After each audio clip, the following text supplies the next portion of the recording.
Hey guys, so today I'm going to be doing a quick tutorial on how to achieve the Zen Grey Dunk colorway. So 2020 has been pretty wild and the trend has been pretty much high fashion, vintage and archive pieces, and many of us have renewed our interest in old releases like the 85 Neutral Jordan 1s, the 99 Zen Grey Dunk, and also on newer releases like the Dior Jordan 1s. So the bad news is all of the above that I just mentioned are pricey on the aftermarket, with the vintage grey dunks being around $350 to $500, and of course the Dior Jordans that are like $8,000 to $10,000, which is ridiculous. The good news is the Dunk High Pure Platinum released like a week or two ago, and much to my surprise there were close to no resale value on them, and I was able to get a pair at retail even 1 week after release, which was nice. I've always wanted the Zen Grey colorway without paying a sub amount of money for it, so I painted them on my pure platinum dunks which I got for retail, and it's so easy that anyone can do it themselves. So first, you have to decide on the grey that you want to achieve. There's Zen Grey, Medium Grey, Neutral Grey, Sail Grey, Wolf Grey, and Light Smoke Grey, which is also the same with the Dior Grey colorway. And for this, you'll need 3 colors from Angelus paint, or just 2, depending on the type of grey you're going after. And they are flat white, grey, and bone. You also need acetone or nail polishers that has acetone in it, a brush, cotton buds, and a masking tape.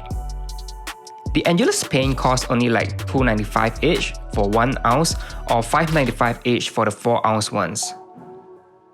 Here I have with me is a pair of pure platinum dunks and a Nike by You Air Force 1 custom, which has the same colorway with the Dior Jordan 1s.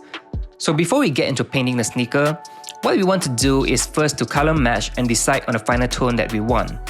So right off the bat, we have the grey and bone colorway, which is directly taken out of the paint without any mixing. And you can instantly see that they are way too dark, which is why we'll be needing to do some color mixing in order to bring out the better and more accurate colors that we want. So this is grey after mixing with white, and this is bone mixed with white. So as you can see, they look way more better after mixing 50 to 50 ratio with the white. Next, we're gonna try mixing bone and grey together, and they turn out real nice as well and look pretty close to the Dior Jordan colorway. But you can actually add a tiny bit of white into it and fine-tune it so it'll look more accurate. And finally, we have the bone, grey and white in equal ratio, and this is how it looks like. So as you can see, all of them have different shades of grey and it's independently unique, even though we are only using 3 base paints to achieve all of these different tones. So ultimately, it depends on what type of grey you are going for in the end. As for me, I'll be going with this shade of grey as I'm aiming for the 99 Zen Grey colorway, and I'll fine-tune it a little bit more.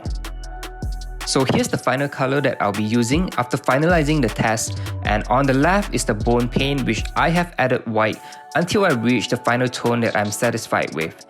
So the ratio that I'll be using for the Zen Grey colorway will be 60% flat white and 40% bone. If you want to make them look more grey, you can use grey instead of bone.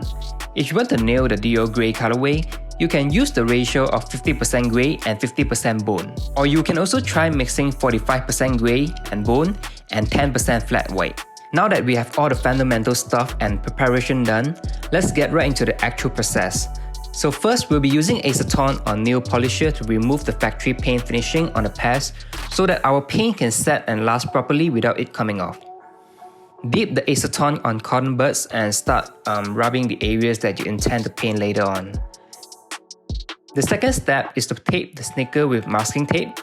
Well, this step is optional. I've seen plenty of people that is really good at painting and have steady hands, so they don't really actually need to tape the sneakers. But for me, I have never been good at things like this, so I definitely need to be safe than sorry, so I'll be taping them right now. Now that we have them taped out, we can finally get down to business and paint the sneakers. Here's a quick tip that I've learned from the past. For your first coat of layer, you don't have to worry too much in painting them perfectly. It's normal to see all these uneven strokes and smudges because this is only our first layer. We'll eventually be drying them in between and applying them again and again for up to 3 to 4 layers depending on our preference. So the mistake that most newcomers make is trying to perfect the first layer and applying too much paint on the first layer without waiting for it to dry in between, which will screw things up in the end. As you can see here, this is my first layer and there are many uneven brush strokes and smudges here and there, but it's totally fine and you don't have to panic. The next thing we do is to let them dry next to a fan for like 15 to 20 minutes, or you can also use a heat gun to speed up the process. It's fine if you don't have a heat gun, as you can just air dry them and wait patiently instead of spending an extra budget on them. So after drying the first layer, we'll be repeating the same thing by painting the second layer. As you can see here, upon applying the second coating, we are getting close to perfect and the uneven strokes seen during the first coating is now gone. So we'll repeat the process by drying them and then painting them the third and fourth time. Personally for me, I finished my pair at the third coating because I'm not really a perfectionist and I felt that it was okay, but if you want to be safe, you can go for the fourth coating. So there we go, here's the final product and I pair it with a cream colored lace, which you can also DIY yourself at home with ease. I've actually did it on my previous tutorial and I'll link it below if you're interested in doing your own cream laces as well. So here they are and I'm really satisfied with the paint job and I think they look perfect like the 99 Zen Grey versions. I wanted to have a little bit of contrast, so I didn't really paint a swoosh, but you can do it if you want. It is totally up to your own preference. Here's a comparison between the Zen Grey and the Dior Grey just so you can see their difference.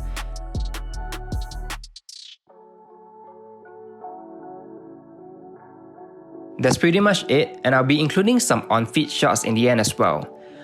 If you have any other questions on how to mix the grey or getting the grey that you want, you can feel free to contact me and I'll try to help you. If you have enjoyed the video, please click the like button and also consider subscribing to my channel if you think my content is worth your time. Stay safe and have a nice day.